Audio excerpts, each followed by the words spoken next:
de pie y me da muchísimo gusto decir que tengo el honor de pertenecer a los docentes, a la plana profesional de docentes de la Universidad César Vallejo, cada día profesionalizándose mucho más con plataformas muy sólidas. La mañana de hoy quisiera hacer una acotación que se dijo al comienzo. Yo voy a compartirles algunos consejos y recomendaciones y algunos comentarios sobre finanzas personales. Mi profesión es de contadora pública colegiada. Se ha mencionado a KPMG, KPMG y Deloitte & Touche como firmas de Big Four a las cuales yo tuve la oportunidad y el honor de pertenecer. Me formé como auditora financiera. Sin embargo, el camino me ha llevado a revisar mucho y a tener el gran honor y la oportunidad día a día de poder asesorar en finanzas, tanto personales como empresariales, a diferentes actuantes en el sector económico de nuestro país y también a nivel de Latinoamérica, con exposiciones, con moderaciones, con webinars o con persona a persona poder dar algunos alcances sobre las mejores y sanas prácticas de finanzas.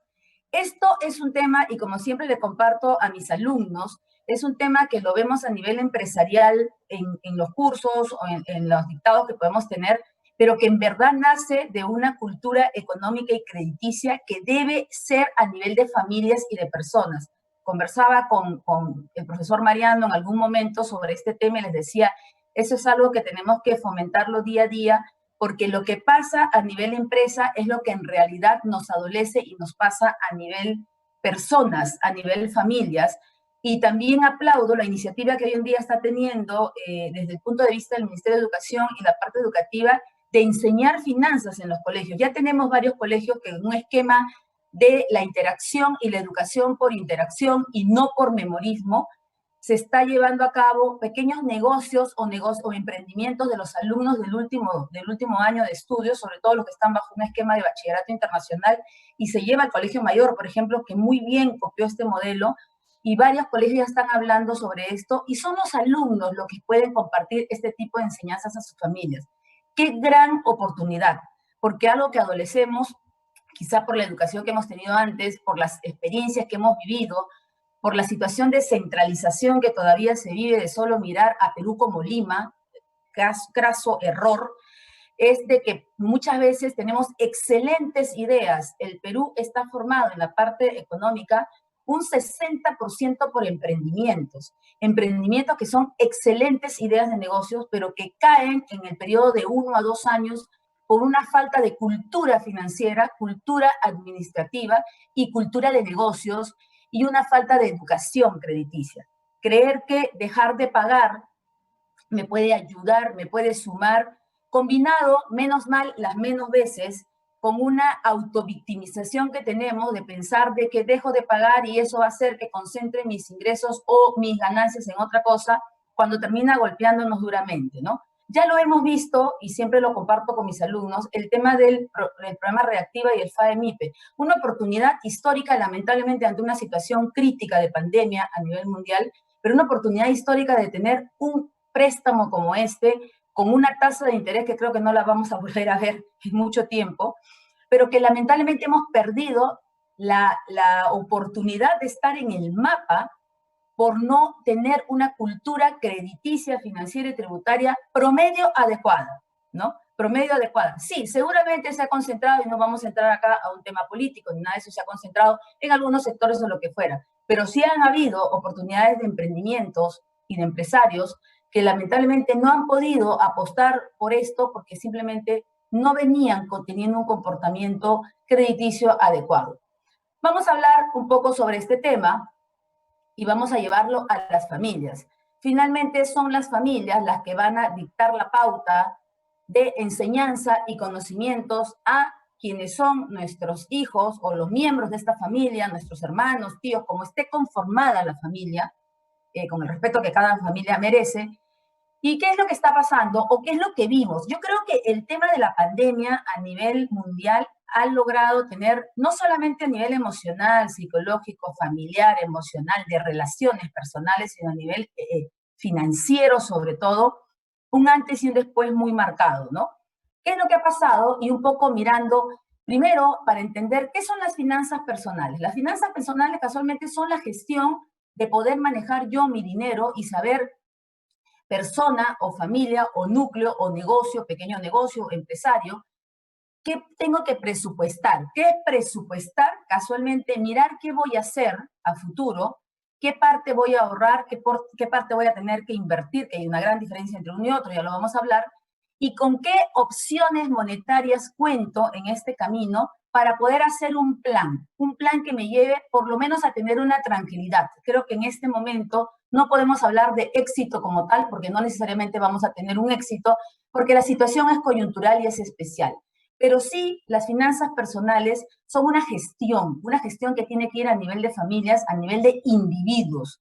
Porque si en una casa el papá, la mamá o el hermano mayor o un tío es el que está tomando la prioridad o la batuta como gestor de los ingresos, también tiene que ser el administrador de los gastos o el coordinador del manejo de estos mismos para que se lleve a un punto adecuado, ¿no? Entonces, todo esto, si no lo manejamos de forma adecuada, nos lleva a riesgos financieros y acontecimientos que terminan siendo bastante impactantes hasta en el tema de salud física y emocional y mental de las familias cuando caemos en un déficit importante o en una crisis económica marcada.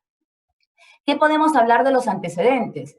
Casualmente les decía que la pandemia nos ha traído como consecuencia un análisis delicado de esta situación y nos hemos dado cuenta que sí, Perú y Latinoamérica ha pasado por ciclos económicos. Perú ha sido, como yo siempre les digo a los chicos, el gordito de Latinoamérica, el que ha estado con muchísimo dinero manejándose a nivel de diferentes sectores económicos, pero muy mal manejado de cierta forma. Entonces es como que tenía tanta salud en algún momento y me sentía tan bien y tan activo que me puse a comer de todo, a hacer de todo, me engordé y exploté.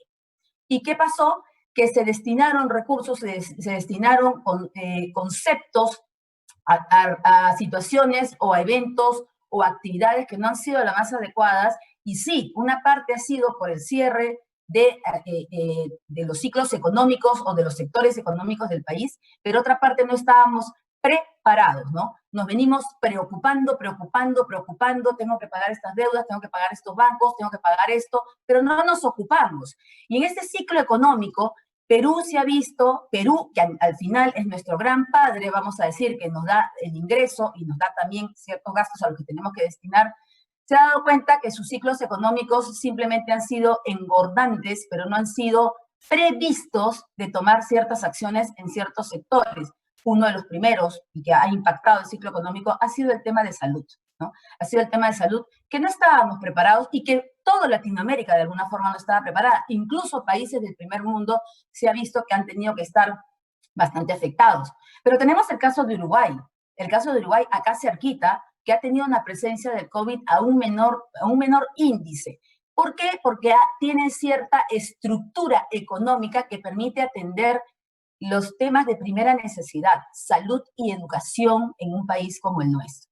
También los cambios tributarios han sido un impacto incluso para las familias.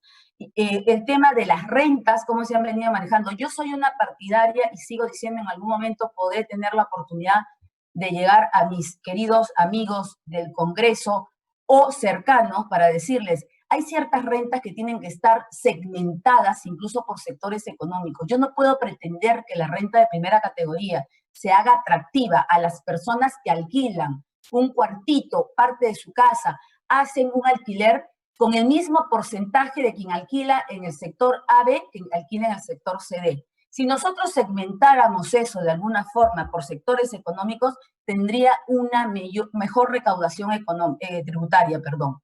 Lo que sí hay que aplaudir de cierta manera, aunque yo digo el monstruo de SUNAT, hay que distinguir y considerar que en los momentos álgidos de situación y de confinamiento han tenido de cara a esta situación rápida intervención, sobre todo trabajando, que ya venían trabajando en realidad, pero muy lento con la transformación digital, y han puesto sobre la mesa plataformas que han ayudado. Incluso en este momento, hace 5 días salió la plataforma del emprendedor, y lo tengo en las aplicaciones de mis teléfonos inteligentes, y yo rápidamente puedo ver de qué manera puedo facturar, puedo boletear, puedo hacer ciertos procesos tributarios que me van a llevar a formalizarme. La formalización es algo que tenemos que conversarlo todos los días, hasta con nuestros hijos. Ya hemos visto que esto nos impacta considerablemente. Entonces, los cambios tributarios todavía hay un camino que recorrer, pero por lo menos se han abierto un poco a la mente de no solo me dedico a fiscalizar,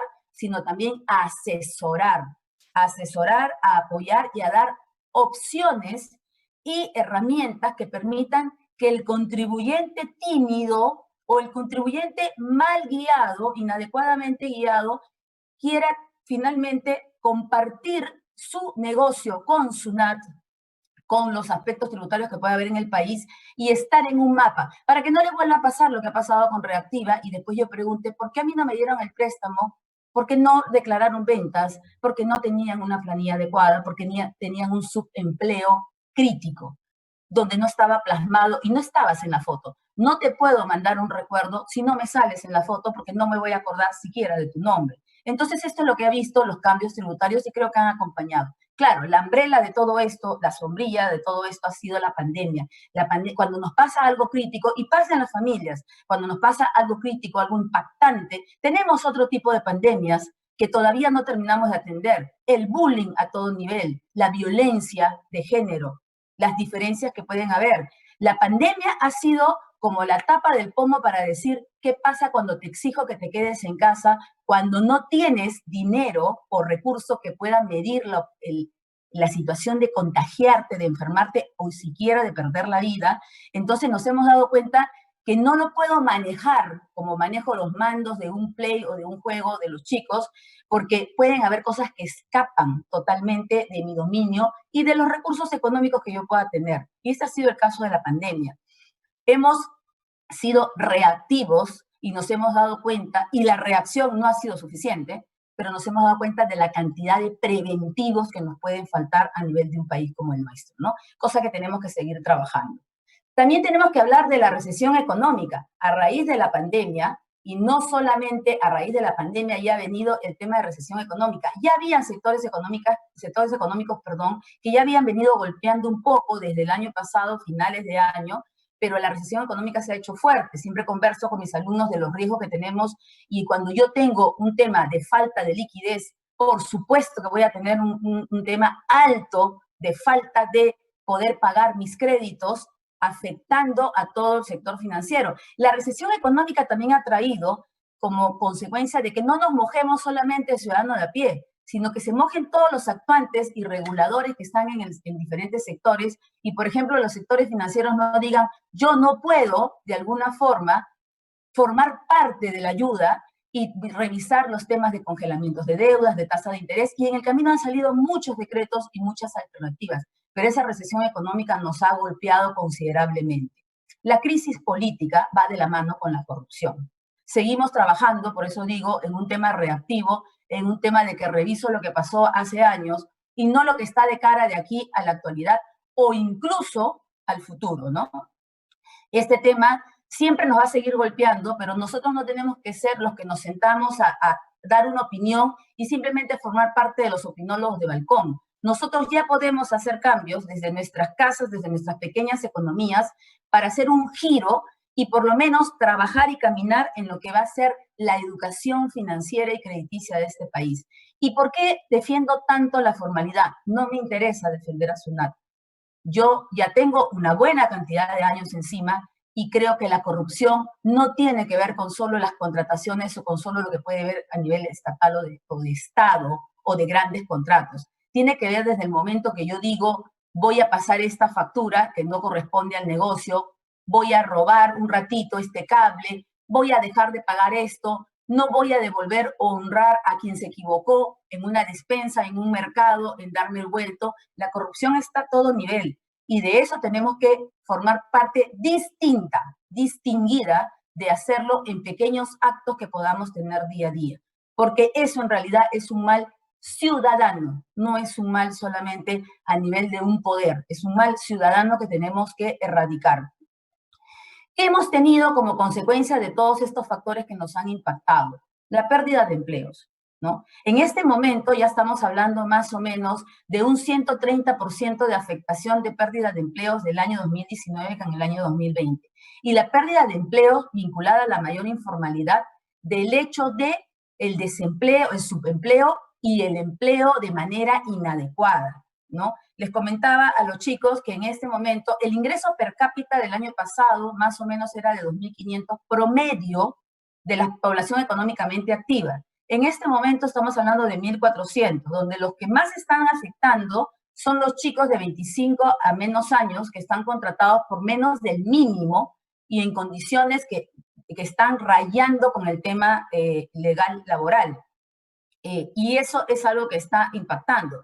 Hay opciones y hay alternativas, como presentó la persona que me antecedió, Miguel, casualmente, de tercerización, de intermediación laboral, para yo tener que hacerme de ciertos beneficios adicionales o ciertos recursos que no voy a querer pagar o compartir finalmente como un tema de utilidades, u optimizar y sobre todo optimizar el tiempo de esas personas, porque a quien yo le voy a exigir es al outsourcing y no voy a tener personas que solo cumplen con un horario. Entonces, la pérdida de empleos nos ha venido impactando considerablemente. La mayor informalidad, vinculada con la necesidad de tener que salir a vender o de vender de alguna manera que me pueda sumar algún ingreso. En esa pérdida de empleo se han dado alternativas, los decretos únicos que salieron 034, 038, después salió otro del retiro del FP, se está discutiendo todavía el retiro del FP al total, y yo siempre les digo, cuando me vienen a decir, ¿qué me conviene? Si tú eres una persona que no eres cabeza de familia, y tienes la oportunidad de retirar tu FP y no tienes una necesidad económica de apoyar a tu familia, ¿cuál es tu inquietud de retirar la FP si ese es un fondo de pensiones que sí es individual y que te identifica por fondo, por monto y por persona? Pero si tú eres una cabeza de familia, mamá, papá, hombre, mujer, que necesita llevar el sustento y que ha perdido el empleo o que ha cerrado su negocio de manera temporal o de manera definitiva, si vas a retirar esos fondos o lo que dieron en el 034 o el tema de la CTS o la subvención de los 760 para quienes no eran en el sistema laboral micro o MIPE. Entonces, en ese caso, para gestionarlo ¿a qué? A la canasta básica familiar. No para pensar en voy a sacar la FP para viajar, voy a sacar la FP para comprarme un televisor. Si nos hemos dado cuenta a raíz de la pandemia que hay situaciones básicas que tenemos que tener en la casa que antes se podían llamar superfluas, pero que ahora son básicas, con el tema del Internet, ¿no? Para las clases escolares, para las clases universitarias. Sí, quizá una refrigeradora, una pequeña refrigeradora, sí, quizá un televisor, sí, quizá una computadora, cosas que ya dejaron de ser superficiales para pasar a ser necesidad básica. Pero hay que saber distinguir este tipo de cosas y en qué momento me encuentro, ¿no? Los cierres de negocios también. Ahí sigue mi planteamiento de segmentar y fragmentar los impuestos a las rentas que se puedan cobrar, porque no es lo mismo tener un negocio a gran escala o pertenecer a un grupo económico de ser un emprendedor que no tiene por qué pagar el mismo nivel de impuestos. Sí creo que se ha avanzado con el tema del MIPE tributario, pasar de 29,5 a 10% y tener tasas escalonadas, pero aún hay mucho que hacer. También es cierto que la formalidad, como yo siempre digo, algo que todavía estamos muy arraigados en países como el nuestro es el tema de la obligación y no la convicción, ¿no? Las cosas se hacen por obligación, porque te exijo, porque te ordeno, porque así tiene que ser, porque yo soy la autoridad y porque si no te sanciono o te señalo o te marco o te comunico delante de todos. Y no porque te conmino, te sugiero, te recomiendo y te invito a que te formalices de alguna forma. Entonces, este cierre de negocios ha venido con una desesperación grande de pequeños empresarios, microempresarios, emprendedores, que siquiera entienden lo que es una startup y que les hablamos desde ese punto de vista cuando tenemos que hablarle, tu negocio está en un punto de inicio donde tú tienes que hacer un plan de negocios y tú tienes que ver de qué manera vas a subsistir en este tiempo o quizá pensar en plataformas digitales, algo que ha ayudado muchísimo. Inmediatamente Sunat cayó, ¿no? Encima de las páginas sociales para decir quién está vendiendo por intermedio de Instagram o de Facebook o de TikTok y comenzar a sancionar. Seguimos con esta cultura en Perú sancionatoria. Todo se sanciona, todo se obliga, todo se exige, todo se urge, pero no lo tratamos previamente. Entonces, esta cultura tiene que cambiar, porque lamentablemente hemos pasado por un cierre de negocios considerable. la incertidumbre social y psicológica. Seguramente que si a mí se me van acumulando las cuotas del banco, los pagos del colegio, el de dónde comprar los alimentos, obviamente que esta incertidumbre, no solamente a nivel ciudades, a nivel país, a nivel familias, me afecta psicológicamente y es más, me impide desarrollarme para trabajar desde casa.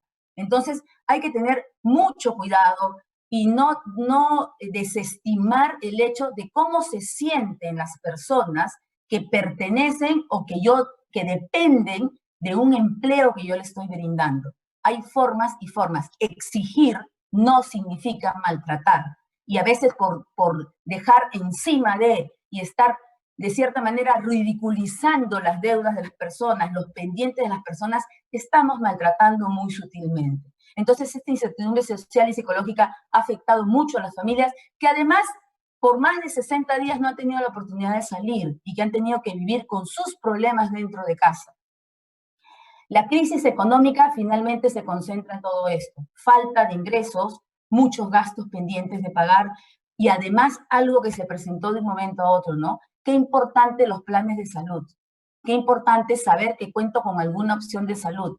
No se sanaba o se salvaba el que más dinero tenía, sino el que tenía la alternativa de estar en el mapa de atención de salud y por cualquiera de las alternativas. Entonces, la crisis económica trajo un factor más importante. Si quiero que me atiendan por lo menos promedio rápido, quizá tengo que desembolsar dinero para esto. Y no lo tenía mapeado. La salud no es algo que se toque. Uno va al doctor cuando ya se siente completamente afectado con algo y cuando ya no puede más, va, ¿no? Y esta situación nos ha puesto contra las cuerdas. El peso, la diabetes, la presión, otros factores que había dejado de ver y que en el camino me di cuenta que me golpearon considerablemente con este virus, ¿no?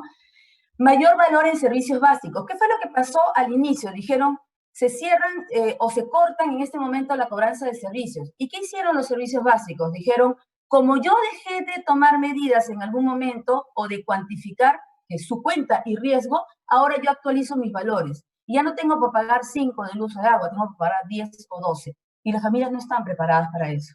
No estamos preparadas para eso porque es tu cuenta y riesgo, tu falta de eficiencia en la forma de medir tus servicios, que a mí me digas, porque yo siempre le digo a los profesionales que trabajan conmigo y a mis alumnos, tú no puedes venir con una sorpresa a quien va a pagarte, a quien te va a desembolsar por un servicio o un bien que tú le vendes o le ofreces y le digas, resulta que no era 5, era 10 y ahora me tienes que pagar 10, bien, gracias, ¿no? No, no es así porque mi presupuesto familiar, mi presupuesto empresarial no lo tenía considerado. Entonces hubo un mayor impacto en servicios básicos. Pero también las familias tienen que considerar que vivían bajo un esquema de vida diaria donde la mayor cantidad de miembros de la familia salían de las casas. Entonces hoy en día, si yo no preparé, no me preocupé, me ocupé de tener servicios básicos promedio, paquetes integrales, el Internet me comienza a fallar. A mí me duele muchísimo cuando muchos alumnos míos me dicen, me tengo que conectar para la clase de mis megas del celular y ya se me acabaron. ¿Por qué? Si hay planes previos que como familia me siento y puedo revisar para tomar un plan integral semestral o anual. Entonces van a comprar megas y megas y megas.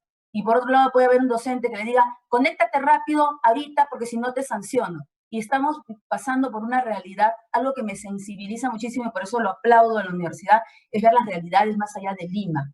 Ver chicos que me dicen, me conecto de mi celular o mi internet se va porque llueve a cántaros y estoy en tal ciudad muy lejos de Lima.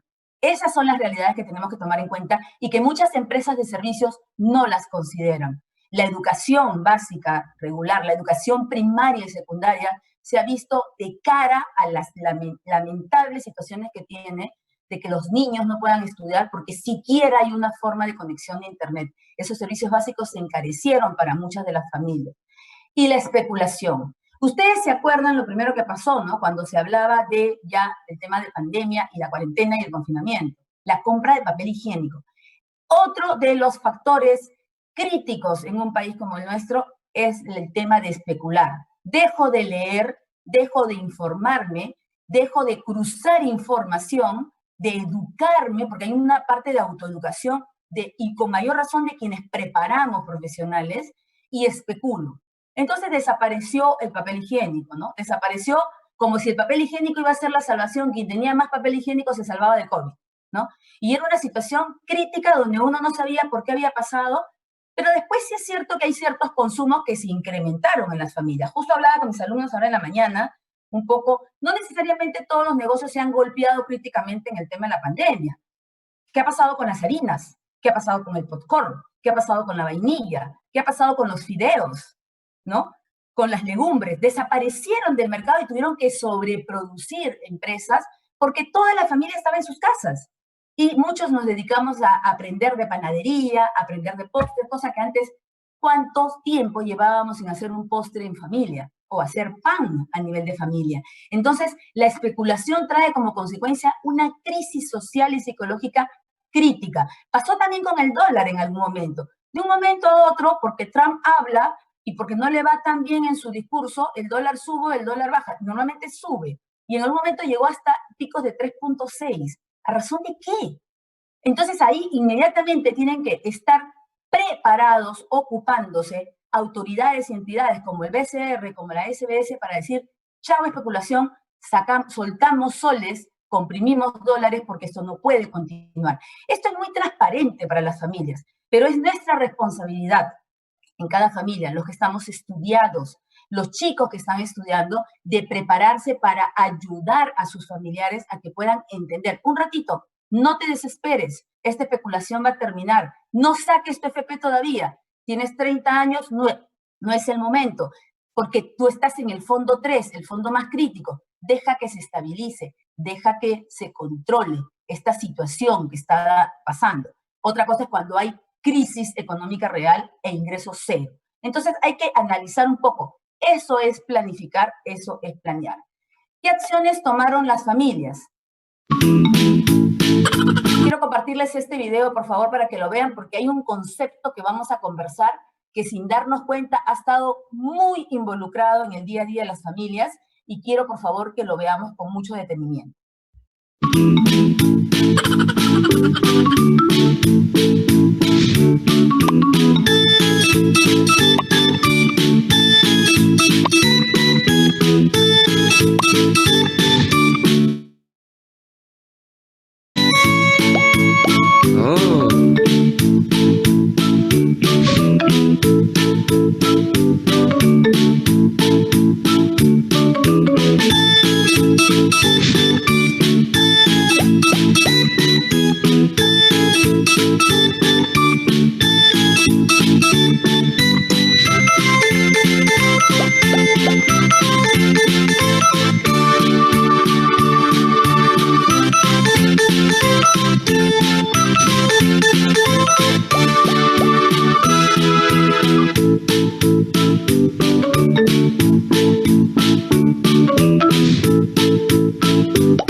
Ok, nosotros quizá no hemos podido gastar en cosas superficiales, no hemos podido gastar en lujos o en antojos, que creo que sí ha habido un factor, porque los peruanos, y sobre todo en Lima, tenemos mucha tendencia al consumismo, ¿no? Al consumismo de inmediatamente abrieron las opciones de delivery sin ninguna necesidad, teníamos que comprar algo por delivery, ¿no? Teníamos que comer de algún restaurante porque, claro, lo extrañamos, porque somos muy tendentes, uno de los sectores que más se ha golpeado es el tema de todo gastronómico y todo el tema de restaurantes en Perú, muy vinculado al turismo gastronómico, que hoy en día era uno de los sectores que venía en mucho crecimiento.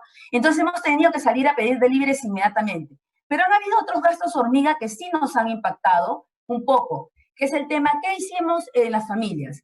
Casualmente tuvimos la oportunidad obligada de reducir consumos en bienes de lujo o diversión. No hubo cine, no hay cine hasta ahora, no hay diversión social, no hay opciones de poder hacer reuniones. Estoy hablando bajo un contexto responsable, ¿no? Porque otra cosa sería estar hablando bajo un contexto que no es el adecuado, que mejor no lo tocamos. Entonces, el consumo de bienes de lujo o de diversión se ha se ha reprimido y se ha tenido que limitar y se ha dejado de gastar en eso. Si ustedes hacen un presupuesto, que ahorita les voy a enseñar una plantilla, se van a dar cuenta de la cantidad de dinero que podrían destinar o podrían administrar o afecta cuando yo digo, vamos al cine, vamos a comer aquí, vamos a comer allá.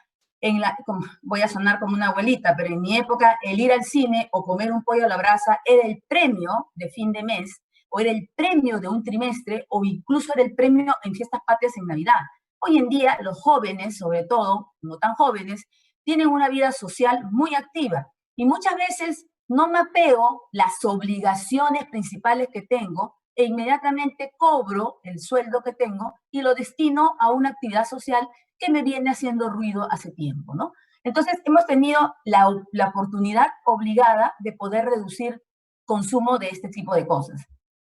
Hemos reprogramado deudas. Ya les decía que han salido varios decretos, varias normas que nos han impulsado al sector financiero de Perú a que no se haga el de la vista gorda, el distraído, y que diga, hay que congelar deudas, hay que reprogramar y hay que refinanciar. Una gran diferencia entre reprogramar deuda y refinanciar y congelar deuda, ¿no? Cuando han congelado deudas, hemos hablado de que por 60 días no me iban a cobrar algo y esas 2 cuotas que se quedaban se iban distribuyendo entre las cuotas pendientes. Yo reprogramaba, era que ya no iba a pagar los 15 o 20 del mes, tenía un congelamiento, iba a pagar los 30 del mes. Y refinanciar es agarrar toda la bolsa de deudas que yo tengo y decir, a partir de ahora lo voy a pagar de esta manera, o en tiempo o en cuota. Ahí lamentablemente se ha tenido que entrar otra vez bajo nuestro concepto peruano tan arraigado a exigir que no se sigan generando medidas que son poco sanas para el consumidor de los productos de consumo, de crédito de consumo o de créditos hipotecarios o de créditos vehiculares, porque vimos que había un uso y abuso, ¿no? Entonces se tuvo que sacar una exigencia de que por favor dejen de hacer prácticas que sean poco adecuadas para los clientes de los bancos o de las entidades financieras. Y también se ha visto el tema de esta reprogramación de deudas acompañada de otras oportunidades o de compras de deudas en el camino y además de tener algo que nadie se había dado cuenta, porque hasta hace unos años atrás tú aplicabas para una tarjeta de crédito. El crédito de consumo es uno de nuestros peores enemigos, aunque es uno de nuestros, es como el amigo de la diversión, ¿no? El crédito de consumo, la tarjeta de crédito es como ese amigo que dice, vamos a bailar, vamos aquí, olvídate que mañana trabajas y la pasas lindo, lindo. Tú compras y compras y compras con un plástico. La pasas re lindo. Y al día siguiente tienes dolor de cabeza, estás con el hangover, no puedes ir a trabajar, porque claro, te olvidaste de todo lo que podía pasar. Eso es lo que pasa con la tarjeta de crédito. ¿Y qué hacen las familias? Pago el mínimo, pago el mínimo, pago el mínimo, y no me doy cuenta que el mínimo no está tocando el capital de lo que yo compré. Y el capital sigue igualito y además los intereses se siguen incrementando y me llevan a una bola de nieve, como yo digo, una bola de nieve de crédito de consumo. Y por otro lado, como ya yo no aplico, sino me buscan, me tocan o te dicen tú te ganaste, hasta por mensaje de texto, te ganaste una tarjeta de crédito, entonces no me doy cuenta del costo que puede tener esa tarjeta de crédito, la membresía que puede tener. Ya no hay como antes que uno iba al banco, te veía el contrato, lo leía con el sectorista o con la persona de plataforma. Hoy en día el contrato ni llega, me llega la tarjeta y después me llega el contrato y yo me doy cuenta que en el contrato las letras chiquitas decía que la membresía son $100, son $150, o que te aumentaron la línea de crédito. Yo a veces digo, hay personas que vienen con sus boletas de pago y ganan 2.500 soles promedio, 2.000 soles, y tienen una tarjeta de crédito por 30.000. Y les pregunto, ¿es la única situación crítica que tienes? No, también tengo otra tarjeta de crédito por 10.000. Y las tarjetas de las tiendas por departamento. Yo no tengo nada en contra de mis amigos de tiendas por departamento si voy a comprar y manejo y modero mis gastos. Pero ahí yo pago, yo digo, voy a comprar esta waflera, que excelente, está con 60% de descuento, la voy a comprar y la saco a 12 cuotas.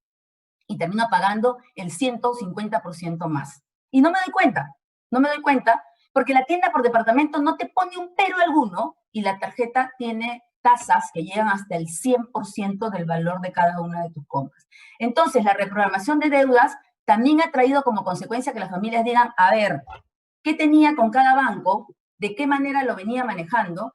Y las entidades regulatorias han dicho, un momentito, no más prácticas abusivas. Un momentito, no más tener por lo menos un producto que no tenga membresías. Cuidadito con la letra chiquita, porque había la tasa moratoria, la tasa por día, la tasa administrativa, el costo de no sé qué. Y cuando nosotros sumábamos, lo que nos decían, tiene una tasa de interés del 14%, distaba considerablemente. Entonces, yo siempre digo, una cosa es quien cayó en mora en una calidad de cliente normal o problema potencial y cayó en mora a raíz de la cuarentena, de la pandemia. No voy a hablar de aquellos que compran y compran y compran y después no ahorran sus deudas de años anteriores. No metamos en la misma bolsa lo mismo porque no tiene capacidad de poder hablar de ese tema y sería otra cosa. Sin embargo, en ese punto, yo siempre digo, incluso si te has atrasado considerablemente, no esperes que te llamen, no dejes de contestar las llamadas, no esperen que te busquen. Tú toca la puerta, tú comunícate con el banco y tú exige de manera, yo siempre exijo de manera adecuada, pero exijo explicaciones y documentación de soporte, porque uno tiene que saber por qué la tasa subió, por qué me hicieron esta reprogramación, en qué momento los bancos tienen que grabarte y tú tienes que decir acepto. Y lo mismo que las empresas de servicios, uno tiene que decir acepto el cambio, el upgrade que me pueden hacer, yo lo acepto. Entonces, eso hay que tomarlo en cuenta y estar de cara a las entidades financieras y conocer un poquito qué opciones o normas se han dado en este momento que favorecen al buen pagador que pasa por un momento crítico. No estamos hablando de una conducta que ya viene de años atrás de una mala consecuencia. Sin embargo, si de alguna forma yo he caído en eso, también tengo que decir, bueno, ya, me compliqué, compré demasiado, tengo en banco A, B, C. Me acerco a cada uno y busco la alternativa de compra de deuda. Yo siempre digo que es mejor administrar, como administrar un solo hogar, administrar una sola deuda, administrar un solo concepto teniéndolo manejado. Y si yo voy a reprogramar una deuda, mientras yo tenga que reprogramarla, refinanciar la deuda y la tengo que llevar a una compra de deuda, corto el plástico, lo guardo y por el tiempo que me nivele, solo me manejo con efectivo. No puedo querer tener, como se dice, soga y cabra, ¿no? Tengo que tener o lo uno o lo otro. Si yo ya caí en un refinanciamiento y tengo varios productos complicados, lo que hago es, por lo menos por ese tiempo que voy a refinanciar, corto los plásticos y me manejo con mi efectivo y me pongo un tope hasta el momento que me pueda nivelar. La negociación o devolución de predios alquilados. Esta es otra acción que han tomado. Los pequeños empresarios, los emprendedores han tenido que devolver locales y han tenido que ser conscientes también de las actividades que se han podido limitar. Para eso, uno también tiene que presentar los sustentos correspondientes para decir, mi negocio bajó en tanto, por tanto pido una renegociación del contrato que tenga, ¿no? Acá está el aumento del consumo gasto hormiga. Por ejemplo, un factor que yo les comentaba a mis alumnos que había visto es que a raíz de hubieron un tiempo de cuarentena y se abrieron otra vez muchas bodeguitas a nivel de los distritos y quien más vendió, otra vez se le dio importancia al mercadito de la zona, al mercado, porque ya se iba mucho a supermercado, a minimarkets y se había perdido el concepto del mercado. Pero el gasto hormiga es que yo comienzo a soltar un poquito, otro poquito, otro poquito. Entonces, sí, estoy fomentando, porque finalmente la economía es una cadena de valor, ¿no? Lo que yo compre ayudo a que tenga ingreso el otro y viceversa.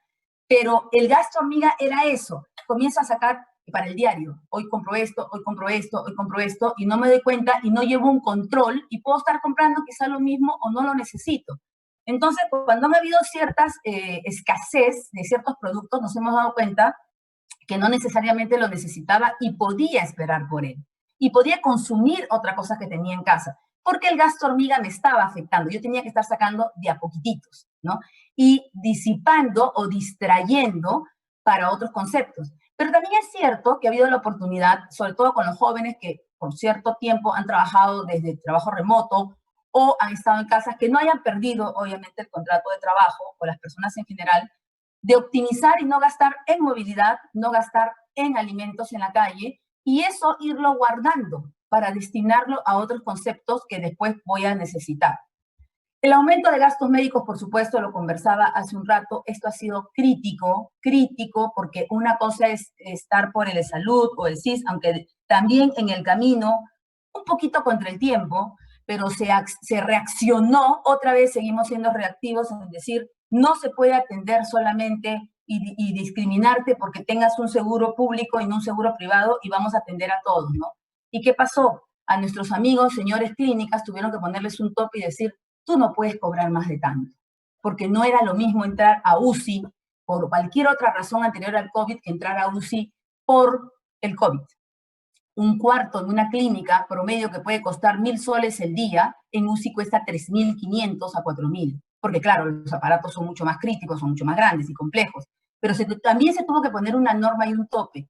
¿Por qué no se hizo una revisión de la parte de salud y algún tipo de convenio o de acuerdo para una atención previamente? Porque tenemos otras enfermedades, tuberculosis, temas de desnutrición críticos, y no solamente en Lima, mucho más a nivel de todo nuestro país, y por qué las clínicas han trabajado. Está bien, es un negocio privado, está bien, quieren ganar dinero, está bien, tienen inversionistas, pero tiene que haber, nadie va a lograr ser un buen ciudadano si no tiene un concepto de apoyo social, y eso desde las casas. Por más que yo tenga 1.1, lo puedo colaborar o compartir con alguien. El apoyo social es algo que tenemos que siempre tenerlo presente en nuestras familias. Entonces, hubo un aumento considerable de los gastos médicos e incorporación de implementos. Ya hablábamos, pero nos desesperamos, ¿no? Otra vez el consumismo, ¿no? Cajas de guantes, cajas de mascarillas, litros de alcohol, y resulta que no era el alcohol tal, tenía que ser el alcohol tal. ¿Por qué nos premeditamos tanto? ¿Por qué no vamos midiendo lo que necesitamos y no nos alteramos tan rápido? Porque yo escuché, mi comadre, mi compadre, la tía de la tía de la tía me dijo que el alcohol tiene que ser, entonces yo voy a ver que una persona, y hay un egoísmo y un ego económico en la ciudadanía peruana. Si yo veo que ella compra 3, yo voy a comprar 4, tengo mi tarjeta de crédito y compro 4 de alcohol, compro 5 mascarillas, cuando no necesariamente tenía que ser así. Entonces, ¿qué hubo? Una sobreoferta de estos productos de seguridad. ¿Y qué pasó? SUNAT se dio cuenta de todas las ventas que hacía por las plataformas, las redes sociales, y comenzó a mandar notificaciones a quien vendía. Mamelucos, cobertores, porque se dio cuenta que me puse a vender, pero no me puse a pensar que si estoy entrando a la cadena económica del país, tengo que formalizarme. No, porque yo solamente le vendo a mis amigas. Estás vendiendo, y las ventas están sujetos a un impuesto a la renta. Este es un tema de cultura tributaria. No tendría ni siquiera SUNAT que decírtelo. O sea, no hay que premiar por llegar temprano, porque yo sé que tengo que llegar temprano o estar en la hora. No hay que exigir u ordenar que cumplan con ciertas cosas cuando lo hago con tiempo, porque está dentro de las exigencias y los parámetros que yo previamente le establecí, cada institución, cada ciudadano. Entonces, no es que yo solamente le vendo a mis amigos, pero estás vendiendo sin comprobante de pago, y cayeron encima de las plataformas sociales, ¿no? Esta dicen que es la fórmula más o menos adecuada, y así deberían ser los gastos personales, ¿no? El 25% para pagar arriendo o hipoteca, ¿no? El 15% para transporte, miren, un 15% para entretenimiento. Hoy en día es muy importante, hay un gran problema psicológico en los adolescentes y los jóvenes.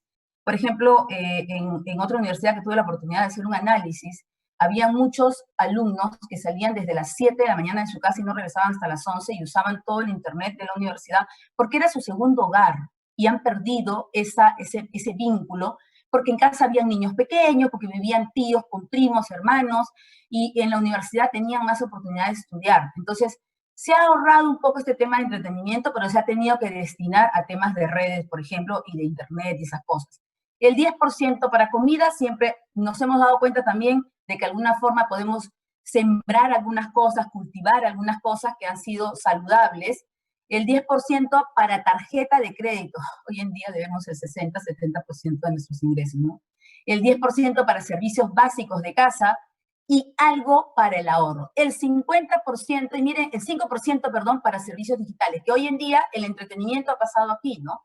Y algo que nos hemos dado cuenta, así yo gane uno, yo siempre se lo digo a todas las personas a las que asesoro y sobre todo a mis alumnos, ahorra, aunque sea uno de uno en uno, uno después se va a dar cuenta de lo que tiene en ese cajón y mueve el dinero, inviértelo, desde un depósito a plazo hasta una inversión de mayor nivel, ¿no? Pero inviértelo de alguna forma segura y regulada. Algo bien importante que les quería decir, cuando yo hablo de servicios crediticios, tarjetas de crédito, préstamos, alternativas de, por ejemplo, para comprar ahora